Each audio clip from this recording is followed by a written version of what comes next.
Assalamualaikum dan salam sejahtera anda bersama saya Aziz Zainal Alam dalam Pastikan Sahih edisi Selasa 6 April 2021 dan jangan lupa untuk muat turun aplikasi MySejahtera serta mengimbas QR Code setiap kali anda memasuki sesuatu premis. Dan kita mulakan hari ini dengan berita viral. Baik, Jabatan Kesihatan Negeri Perak mendapati terdapat penularan berita menerusi media sosial seperti di Facebook mengenai isu seorang pegawai polis berumur 50-an dari Kerik yang telah meninggal dunia akibat komplikasi suntikan kedua vaksin COVID-19. Dan hasil siasatan mendapati pegawai polis tersebut telah dirujuk dari Hospital Kerik ke Hospital Taiping. Pegawai polis tersebut juga didapati mempunyai sejarah penyakit darah tinggi dan juga kencing manis. Semasa penerimaan vaksin Comirnaty dos pertama pada 13 Mac lalu, pesakit tidak mengadu mempunyai sebarang gejala. Begitu juga selepas menerima vaksin dos kedua pada pagi 3 April 2021 jam 9 pagi di mana tiada gejala selepas 30 minit pemerhatian. Pegawai polis tersebut bagaimanapun mengadu sakit pada waktu tengah hari dan telah diberi rawatan awal di Hospital Kerik. Seterusnya dipindahkan ke unit rawatan jantung Hospital Taiping. Pesakit tersebut turut disahkan mengalami sakit jantung dan keadaannya dilaporkan stabil. Juga Jabatan Siasatan dan Penguatkuasaan Trafik JSPT telah mengesan satu audio yang tular di aplikasi WhatsApp mengenai tindakan saman ke atas pemandu kenderaan yang memakai cermin mata gelap, dan antara kandungan mesej audio oleh perakam suara berbunyi info pemandu kereta atau lori yang memakai cermin mata gelap atau Ray-Ban tanpa masalah penglihatan yang melalui sekatan jalan raya, pihak polis akan mengenakan saman sebanyak RM500 dan tiada kompaun. Perakam suara ini turut menyatakan dirinya telah disaman atas kesalahan tersebut. JSPT menegaskan dakwaan tersebut adalah tidak benar dan tidak berasas sama sekali. Tiada peruntukan undang-undang menyatakan memakai cermin mata gelap semasa memandu kenderaan adalah merupakan suatu kesalahan. Baik, Jabatan Pengangkutan Jalan Malaysia JPJ mengingatkan orang ramai supaya tidak terpedaya dengan tawaran iklan penukaran nama geran kenderaan tanpa pemilik asal, termasuk memperoleh lesen memandu tanpa ujian memandu serta memperbaharui cukai jalan tanpa perlu puspakom seperti yang tular di media sosial. JPJ menegaskan sebarang urusan berkaitan lesen memandu, lesen kenderaan motor LKM dan tukar hak milik kenderaan yang tidak mengikut prosedur ditetapkan oleh kerajaan adalah tidak sah sama sekali. Juga polis menerima maklumat mengenai satu kejadian pergaduhan yang tular di media sosial melibatkan 3 orang lelaki Melayu di Jalan Kok Lanas, Kota Baru. Menurut Ketua Polis Kelantan, Datuk Syafin Mamat, dalam satu kenyataan bertindak di atas maklumat yang diterima pada 2 April lepas, satu laporan polis telah dibuat di Balai Polis Pengkalan Cepa bagi membolehkan siasatan dilakukan.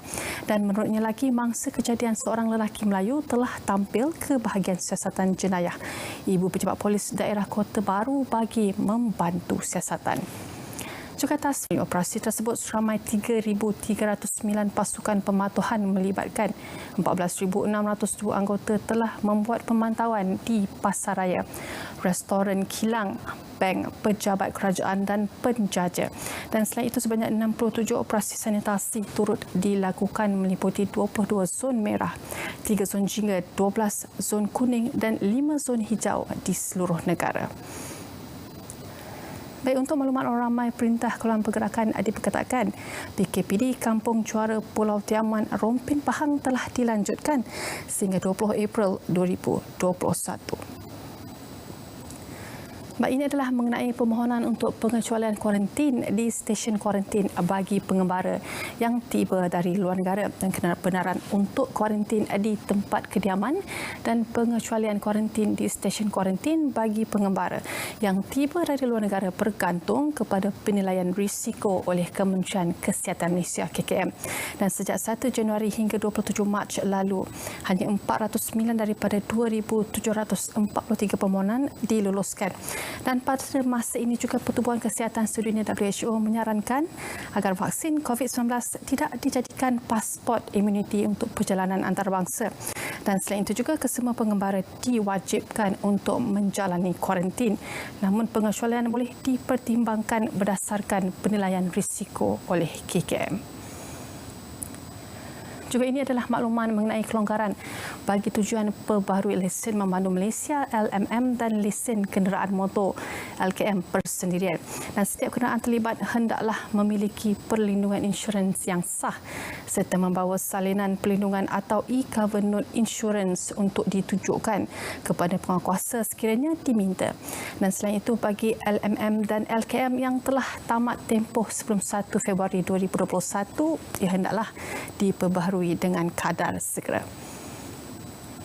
Baik, Kementerian Pendidikan akan menubuhkan jawatan kuasa bagi mempercepatkan peralihan sistem pendidikan semasa kepada pendigitalan, dan peralihan ini hendaklah setara atau lebih baik berbanding setengah negara yang sudah maju di Malaysia.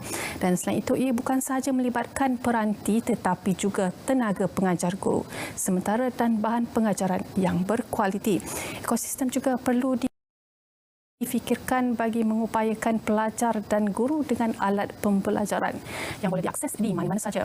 Kerajaan juga sebelum ini telah mengumumkan inisiatif My Digital bagi menyediakan jaringan internet 5G tidak lama lagi. Baik, jenayah tipu panggilan atau makau scam kian berleluasa kebelakangan ini.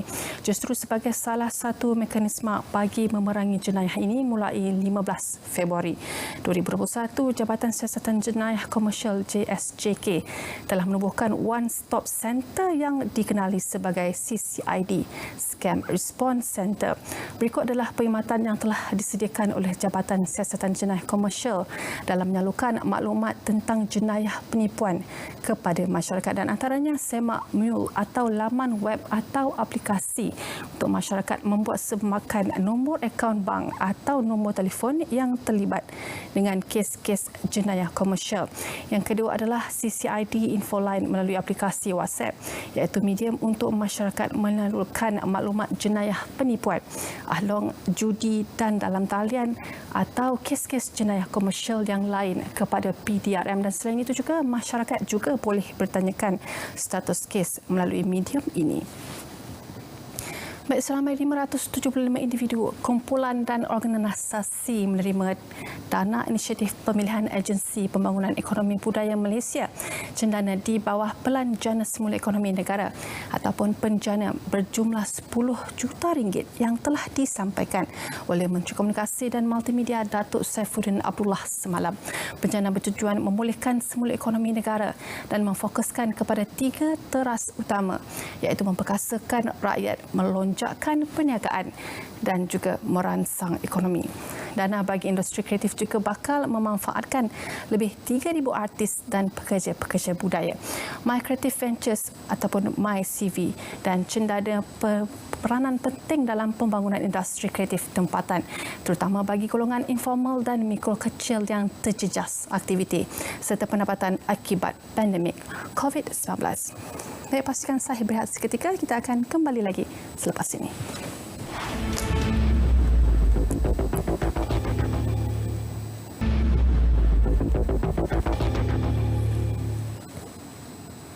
Baik, kita bertemu kembali dalam Pastikan Sahih, dan seterusnya, pelajar, guru dan warga sekolah diingatkan agar mematuhi prosedur operasi standard SOP setiap masa bagi memastikan sesi persekolahan dapat diteruskan dengan selamat. Menurut Menteri Kanan Pendidikan Datuk Dr. Razi Jidin, pelajar terutamanya perlu sentiasa mematuhi SOP sewaktu tiba di sekolah dan semasa proses penyuraian selepas tamat sesi persekolahan bagi mengelak penularan COVID-19 dalam kalangan mereka dan juga warga sekolah.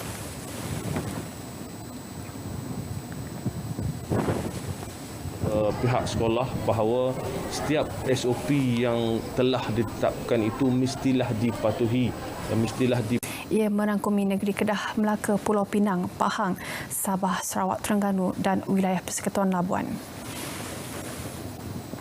Untuk golongan fasa kedua ini akan mula dihantar mulai hari ini melalui aplikasi My Sejahtera. Mulai hari ini, temu janji ataupun dalam bahasa Dewan Bahasa dan Pustaka, janji temu ataupun appointment akan dihantar melalui aplikasi MySejahtera bermula pada hari ini. Ya. Dan kita akan hantar notifikasi sekurang-kurangnya 14 hari sebelum tarikh temu janji ataupun janji temu. Kita akan hantar peringatan reminder kepada penerima vaksin 3 hari sebelum hari janji temu dan 1 hari sebelum hari janji temu melalui SMS dan juga panggilan daripada call center. Kementerian Alam Sekitar dan Air KASA melancarkan buku garis panduan program vaksinasi lestari. Ia bagi memastikan pengurusan bahan buangan klinikal daripada program imunisasi COVID-19 kebangsaan dilaksanakan mengikut tata cara yang ditetapkan. Pelaksanaan program imunisasi COVID-19 kebangsaan yang telah pun bermula pada 24 Februari 2021 akan menambahkan lagi jumlah kuantiti sisa klinikal di seluruh negara dan KASA menganggarkan pertambahan sebanyak 2,100 metrik tan sisa klinikal yang akan dihasilkan dalam tempoh 12 bulan pelaksanaan program imunisasi. Juga kadar denda akibat kesalahan di bawah Akta Pemeliharaan Hidupan Liar 2010, Akta 716 dinaikkan daripada RM500,000 kepada RM1 juta. Diluluskan di Parlimen nanti, dendaan kita tingkatkan hingga ke RM1 juta. Itu menunjukkan keseriusan kita dan juga menggambarkan tentang pentingnya kita menjaga. Jadi oleh kerana teknologi jenayah ini telah meningkat, maka enforcement dan undang-undang yang kita ada pun kita kena tingkatkan. Kementerian Pengangkutan akan meneruskan pembinaan jajaran Seksyen C projek laluan rel Pantai Timur ECRL mengikut jajaran asal. Menterinya Datuk Seri Dr. Wee Ka Siong memaklumkan jajaran asal yang turut dikenali sebagai jajaran utara telah pun diluluskan. Walau bagaimanapun, pelaksanaan ECRL diubah kepada jajaran asal iaitu jajaran utara, projek ECRL secara keseluruhannya masih boleh disiapkan dalam masa 7 tahun dan mula beroperasi pada tahun 2027. Buat masa ini, pembinaan ECRL sedang berjalan pada tahap yang memberangsangkan iaitu 21.39% setakat Mac 2021. Juga Kementerian Perumahan dan Kerajaan Tempatan KPKT akan mengetatkan penguatkuasaan bagi mengenai pemilik yang menyewakan projek perumahan rakyat PPR kepada pihak lain. Timbalan Menterinya Datuk Seri Dr. Ismail Abdul Muttalib berkata sekiranya tidak dapati bersalah, hak pemilikan terhadap unit tersebut akan ditarik serta-merta. Maknanya dia tidak menggunakan penyewa rumah itu untuk keperluan hidup dia, tetapi mencari keuntungan di sebaliknya. Di mana kalau kita dapat pengesahan bahawa orang yang menyewa baru itu dia memang layak, maka mungkin kita akan batalkan penambung pertama.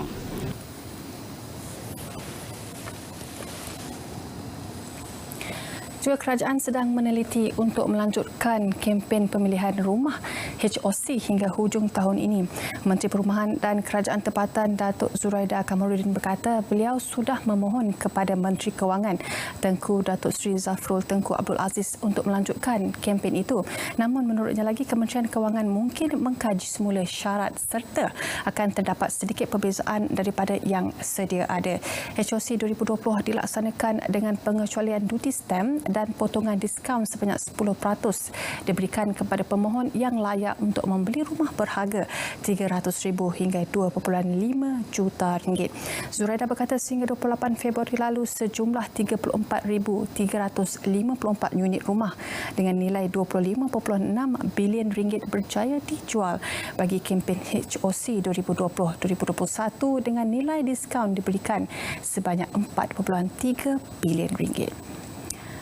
Juga Kementerian Pembangunan Luar Bandar KPLB menganjurkan pertandingan Komuniti Zon Hijau COVID-19 kategori luar bandar sebagai antara usaha memperkasakan komuniti untuk bersama memerangi COVID-19. Menterinya Datuk Dr. Abdul Latif Ahmad berkata pertandingan dengan kerjasama Agensi Pengurusan Bencana Negara NADMA dan Pejabat Ketua Setiausaha Negara KSN itu menawarkan hadiah sehingga RM50,000 dalam bentuk geran pembangunan kepada setiap pemenang. Dan selain itu, menurutnya pertandingan terbuka kepada dua kategori, iaitu kategori kampung tradisional dan rumah panjang di bawah pentadbiran Jawatan Kuasa Pembangunan dan Keselamatan Kampung JPKK dan kategori orang asli di bawah pentadbiran Jabatan Kemajuan dan Keselamatan Kampung orang asli. Tambahnya lagi, pertandingan tersebut akan berlangsung selama 6 bulan bermula bulan ini. Juga Perbadanan Nasional BHD PNS menyasar untuk mentransformasikan 20 perniagaan mikro usahawan tempatan kepada perniagaan franchise di bawah program Business in Transformation BIT tahun ini. Menteri Pembangunan Usahawan dan Koperasi Datuk Seri Dr. Wan Junaidi Tunku Jaafar berkata wakil PNS di setiap negeri akan mengenal pasti produk dan perkhidmatan yang berpotensi untuk menjalani proses transformasi menjadi perniagaan franchise. Dan menurutnya masih terdapat banyak lagi produk dan perkhidmatan yang dikeluarkan oleh usahawan tempatan yang layak untuk franchise tetapi masih belum berbuat demikian. Wan Junaidi berkata melalui program PIT, peniaga kecil akan dibimbing meliputi usaha menaik taraf perniagaan dari segi imej, kualiti, perkhidmatan dan konsep perniagaan. Katanya lagi sistem franchise yang disediakan PNS bukan hanya tertumpu kepada perniagaan besar, malah perniagaan mikro. Seterusnya, kelembapan ekonomi semasa antara faktor tawaran gaji rendah iaitu dalam lingkungan RM1,000 hingga RM1,500 diberikan kepada graduan lepasan Institut Pengajian Tinggi IPT, kata Menteri Sumber Manusia Datuk Seri M. Saravanan. Dan menurutnya kerajaan tidak pernah mengubah daripada gaji minimum iaitu sebanyak RM1,200 tetapi dalam keadaan kini ada majikan memberi tawaran pekerjaan kepada penganggur. Beliau turut mencadangkan agar pihak terkesan menerima gaji yang sedia ada daripada menganggur. Keran Pembangunan Kesatuan Sekerja GPS adalah satu bentuk bantuan dana kewangan yang dibayar secara sekali beri kepada Kesatuan Sekerja Pendaftar dengan Jabatan Hal Ehwal Kesatuan Malaysia. Baik, pastikan saya berehat lagi. Kita akan kembali lagi selepas ini.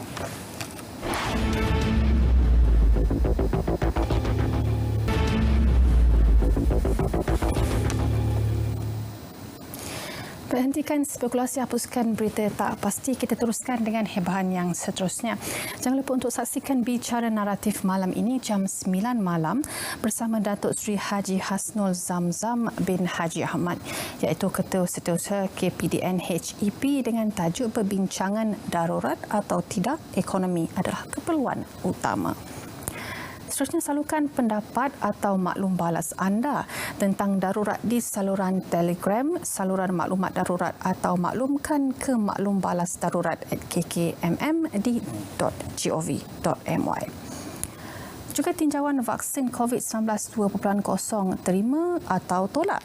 Barisan hadapan telah divaksin. Adakah anda telah mendaftar?